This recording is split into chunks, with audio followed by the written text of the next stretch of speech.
Hey guys, week 11's over, so I'm gonna do a quick write-up. Listen, if you're looking for something witty and funny and a great fucking write-up, you're not gonna find it here. So change the fucking channel. Okay, I'm just doing this just to get you assholes off my back to say, oh, you do a fucking write-up. So I'm gonna do it as quick as I can. Make fun of all those little assholes that did really shitty this week, and give you my predictions, and we'll go from there. First of all, the standings as we are right now, 11 weeks done, and only 3 weeks of regular season to go. So, standings. JR. Of course, JR is number one. I mean, the guy's in the fucking thing. Why wouldn't he be number one? Yobagoya number two, tied with Ethan, both 7-4. JR, if he pays, he's a lock for the playoffs. I don't think he can get out mathematically. Yobagoya and Ethan basically locked in there. We should be good to go. Only 3 games left. Tony 6-5. He's in 4th place. So let's pretend right now that JR did pay. Okay, he hasn't right now. He's only got 3 weeks left. Say he did pay. Tony is looking good right now. He's in the spot. He's 1 win up. So he needs a couple more wins to secure that. Next, 1 away from the playoff spot is Mike. How did Mike get here? And what's worse is you got Mike and Jay. I mean, I'll be honest. The top 4 right now that you see in the standing deserve to be there. I guess JR does because some kind of fucking magic. The top 4 deserve to be there. The bottom 4 are just struggling to get wins. And Mike, for some reason, has climbed to 5-6, which could be a playoff spot. So him and Jay are going to battle this out. They're 5-6. I don't know. I just don't really care. I mean, no one's heard a word from Mike like all year, and no one cares what Jay says. I mean, Christ, all the guy does is fucking whine anyway. So who cares? Well, we'll see what happens. A couple weeks ago, Daryl 4-7. He's basically done. 3 weeks left. He could finish 7-7. Could make the playoffs. He could. It's possible. I don't think it's going to happen. He needs to get pull out a couple big wins, but as of now, we officially have a lock for a non-playoff spot. Little Tony, beaten by Yobagoya this past week, is officially out. First one out, so that means you got 3 guys fighting for a playoff spot. So all Little Tony is now is he's a spoiler alert, and he could ruin your week. He could ruin your playoffs. Not that Little Tony can beat anybody, considering he's 2-9, and he won't take out his shitty players. But Little Tony's out. That's it. The other 7 with 3 games to go are technically still in it. Crazier things have happened. Not like the Cowboys would go more than 1 game in the playoffs. Not like the Patriots, win a fucking Super Bowl anytime soon. But you know what I'm saying. So let's look at this past week. I've got the things right here. All right, past week, let's see. Me versus Little Tony. I mean, I told him I was going to beat him.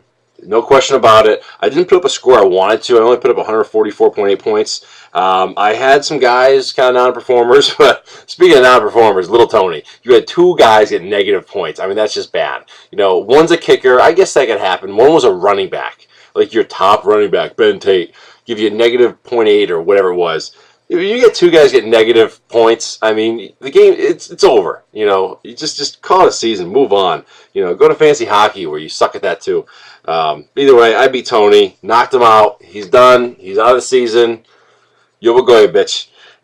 Next, we had Coming For You, Bitch, Daryl versus Satriale's Pork Store. This one was, I said last week, was going to be my match of the week, and it was Tony for the most part. But in the end, it was kind of close. I mean, 18 points is, I'll consider that close for fantasy football because, some fantasy football matches are like, 50 points, 80 points away, and they're just blowouts. But, Big Tony was scoring major points lately. I mean, his guys were just blowing up.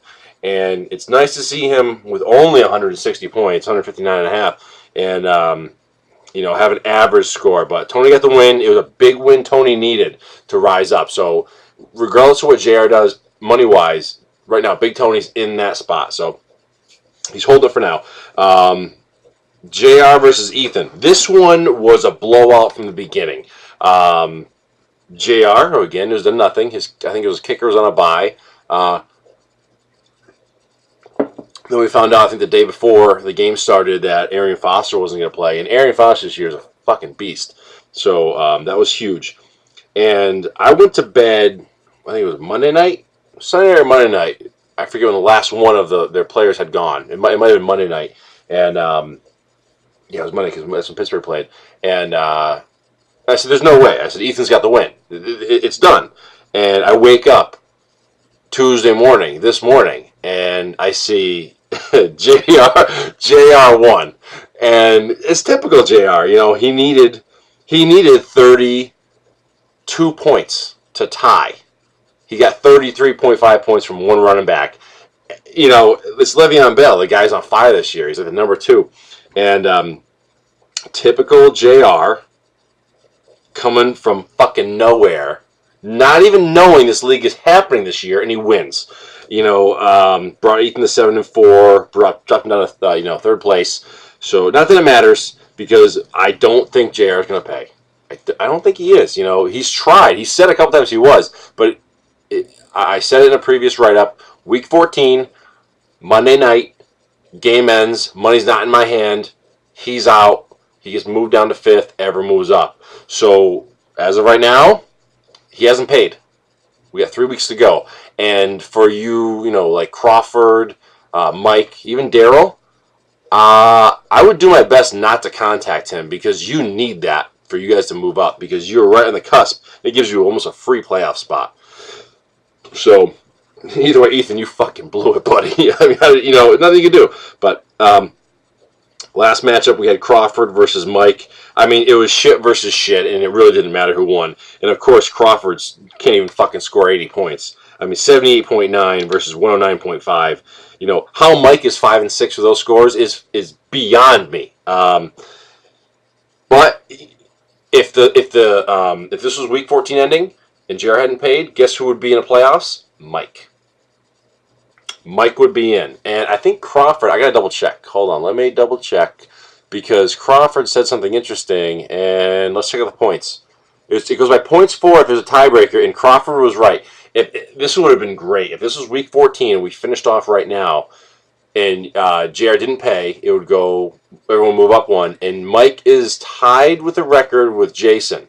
However, he has his points for ahead of him by 1/10 of a point. Can you imagine someone gets knocked out for not paying, someone moves up, and you didn't make the playoffs by 1/10 of a point? That would be the ultimate shitstorm. I mean, you would just hate fantasy football forever. So, luckily, there's 3 weeks left. A lot can happen in 3 weeks. I think some things will change around.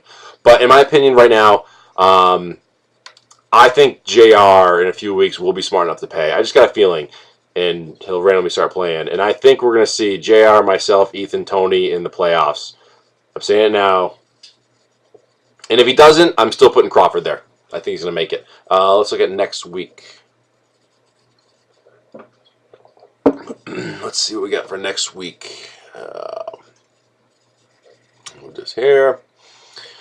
All right. Okay, I got Crawford. Me versus Jay.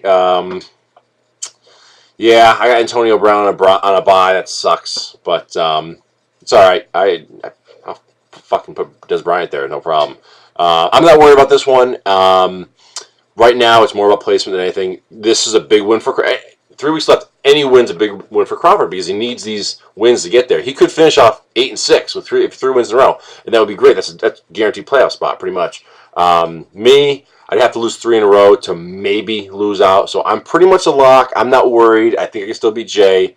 You know, he's been whining all week with his sprained pinky, so I'm not too worried about him paying attention to fantasy football. Not that he knows anything about football. So I say I'd take Crawford. Finishes it there. We got Satcher Valley's Pork Store versus the Long Meadow Lions. We got Tony versus Tony. Rematch of year 1 fantasy final. And just bad blood all the way around. So, again, little Tony's a spoiler. That's all he is.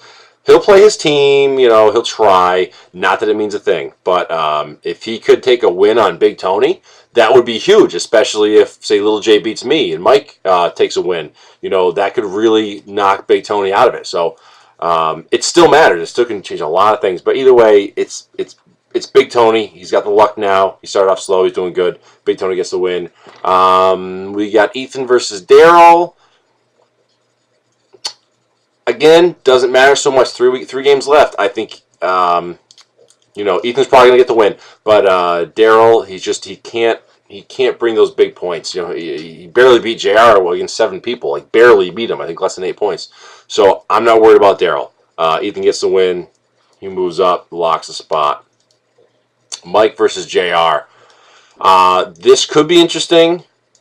It could be interesting. The only reason I'm saying it could be is because JR, again, it's week 12. It's the last week's of buys. And one of the teams on a buy is Pittsburgh. And who won for JR last week was Le'Veon Bell from Pittsburgh. And he's on a buy. But it almost doesn't matter because you put all the other weapons on JR's team together and he's still going to get a win. And Mike can't break 110 points to save his life. So I'm saying JR wins again. I'm saying he goes 9-3 and just locks pretty much, a top 2 playoff spot. We'll see. I give JR the win. So that's my thoughts. Make it as quick as possible. Move on. So again, the same rules apply for JR. I said them before. He's got 3 more weeks. Monday night, games close or it's over. One thing I want to bring up, and I'm going to put a poll on the site. We've discussed keepers for next year. First few years we did keepers. This past year we didn't do any keepers. We did a fresh, we did a random order for draft, and it was good to start fresh. Every once in a while you really got to start fresh. Of course, Little Tony still ended up with Calvin Johnson, even though it didn't fucking matter for him. But here's what I'm going to do. I'm going to leave it up to you guys. It's going to be majority rules. There's 8 people. The highest amount of votes gets it. I'm going to put it this way. Number 1, no keepers. Oh, either way, I'm going to do a random draft order next year. I think that's fair. Just because you won the championship doesn't mean you should get the draft last. It's just kind of stupid. Either way, it's a random draft order every year. I'm claiming that now. Keepers next year. First choice, no keepers. No keepers, random drafts. Every year's fresh. That's one way to do it. Number 2, 1 keeper. Okay, real simple. Number 2, 2 keepers of your choice. 4th choice, 2 keepers. However, they have to be different positions. As in, Ethan couldn't, if you did that, Ethan couldn't keep Peyton Manning and Aaron Rodgers. I couldn't keep Jamal Charles and Adrian Peterson. So, because they're the same positions. There's a few ways we're going to do it. And I say majority rules, because everyone should get their opinion. And, what I decide in the end may not always be right. So I'll let you guys, work that out. Personally, I like a 1 keeper league. 2 keeper league is fun, but that's 2 major spots. And, certain guys have been locked up for years, and that's why this past year we kind of did a clean slate. Clean slate can be good too. Start fresh every year. But I'll let you guys decide. So I'll put the poll up. Put up your thoughts. That's all I got. Have a good week.